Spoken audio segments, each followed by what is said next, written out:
Intéressons-nous maintenant à nos Gramounes. Dans le cadre de la mission parlementaire du grand âge et de la dépendance dans les Outre-mer, une série d'auditions a démarré ce jeudi à La Réunion et ce samedi, une table ronde avec des associations impliquées dans la prise en charge du grand âge a été organisée à la permanence d'Erika Barretch, la députée et co-rapporteure de cette mission. Le conseil départemental, l'ORS, la CGSS et d'autres acteurs se sont rencontrés. Pour quelle première piste? Nous posons la question à Erika Barretch. Bonsoir. Bonsoir. Alors pourquoi cette consultation? Parce que c'est vrai qu'on a tendance à penser que La Réunion est plutôt une île jeune.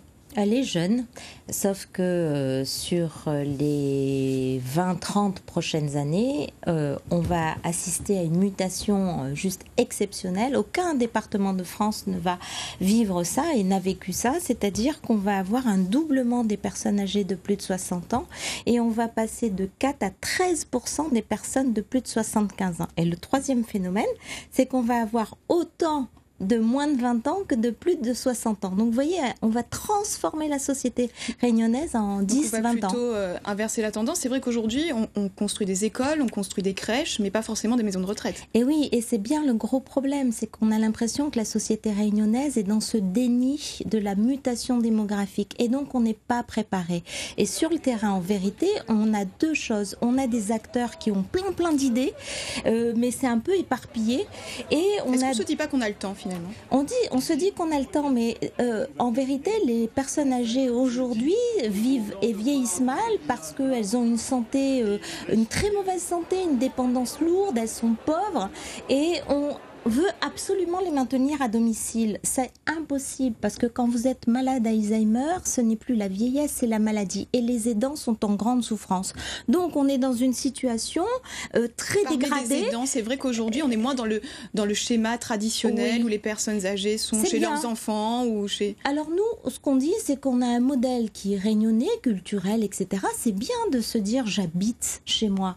Mais j'habite chez moi dans les meilleures conditions possibles. On ne peut pas laisser faire des personnes âgées qui mangent pas, qui restent dans leur couche, qui sont pas propres. C'est pas digne de notre société. Et donc il faut qu'on invente ce nouveau modèle. Il faut pas qu'on fasse comme l'Hexagone avec des établissements froids. Néanmoins, il nous faut développer les établissements parce qu'il faut des deux. Il faut un peu d'habitat, des établissements spécialisés, des aides à domicile. Ça crée de l'emploi, ça maintient notre lien social, notre vivre ensemble. Donc il faut tout inventer et il faut aller vite. On n'a que 10-20 ans pour faire ça. Aller vite et tout ça, ça va coûter cher, non? Ça va coûter, bien sûr que ça va Qui coûter. Va financer? Mais en même temps, on n'a pas coûté très cher jusqu'à présent parce qu'on était une population jeune et on n'a pas sollicité beaucoup de moyens sur le vieillissement.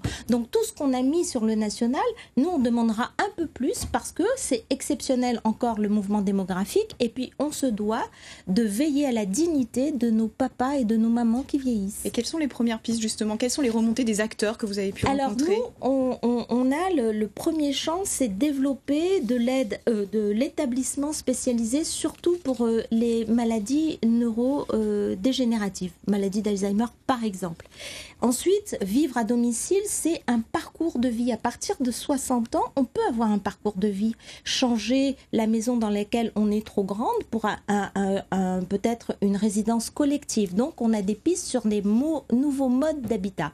Et puis, on a aujourd'hui des porteurs de projets qui disent on peut offrir de l'aide à domicile un peu mode créole, dans les normes, mais avec une approche culturelle très forte. Donc on a des projets qui nous ont été présentés aujourd'hui, de l'aide à domicile le soir. C'est un vrai problème le soir, on ne laisse pas ses parents seuls le soir.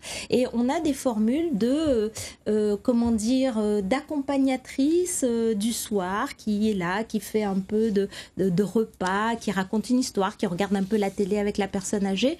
Voilà, il y a beaucoup de propositions qui ne coûtera pas plus cher que l'établissement, mais il faut tout ça en même temps. Donc c'est le début de la réflexion, on aura l'occasion évidemment d'en reparler. Merci beaucoup Erika Barretch d'avoir répondu à nos questions.